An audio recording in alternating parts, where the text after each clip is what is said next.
Alright, so this is the 2013 Dodge Durango. As you can see, you need to go and take off this upper control arm. You don't actually need to go and loosen up this lower control arm nut. That's just, you can leave that alone. But you do need to go and take off the sway bar, and you need to take off the tie rod arm. So that way you can get this thing to move on around. And you do have to go and take off the CV axle nut. So that way you can push it down. And it's really good to have a second helper, so that way they can unscrew the bolts or the nuts on top where the strut assembly hooks on up. And then while they're holding that, you can push down on this and you can get just enough clearance. And sometimes it's still not exactly the best, so what I do is, it's not exactly the most preferred way to, but I put these in a bench vise and I just widen it on out maybe about ½ inch, just so that way you can get it over the boot. If you do not do that, you are going to be fighting. You may tear your boot. Who the heck really wants to go and replace a CV axle on this job? Not this guy, especially on this vehicle. So, all right, that's essentially it. One other quick tip: before you go and try any of these, knock out any of these ball joints right here, you are definitely going to want to completely unthread the nuts off those. Otherwise, you have to use, I believe, a size 6 Allen wrench and shove it inside there, and then you got to use a size 21 millimeter wrench to unscrew it, and you got to hold it, and it's a Bearcat.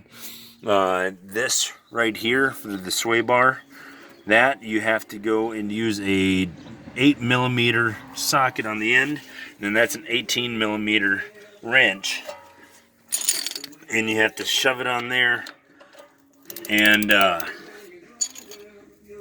just turn it off. And honestly, my gear wrench is acting kind of goofy after doing it, so you know it had some torque on it.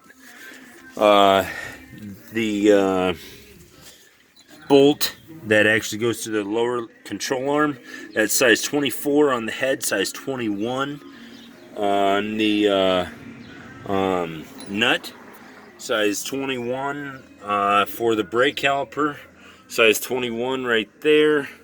What else? The CV axle nut, I believe that is 1.25 inches. Yeah, 1.25 inches. It's very handy to have impacts.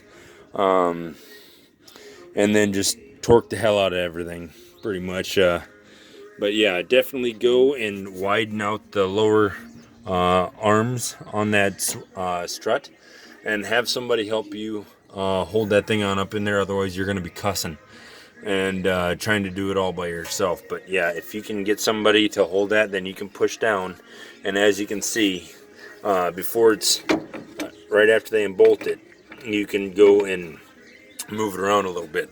Just barely gives you enough room. The driver's side is more of a Bearcat than this side. Essentially just jack it up as high as you can, push down as hard as you can, and if you can, put a pry bar in between there and pry it on open, so that way it gives you more room, because that side's even tighter around that CV axle boot. But good luck, guys.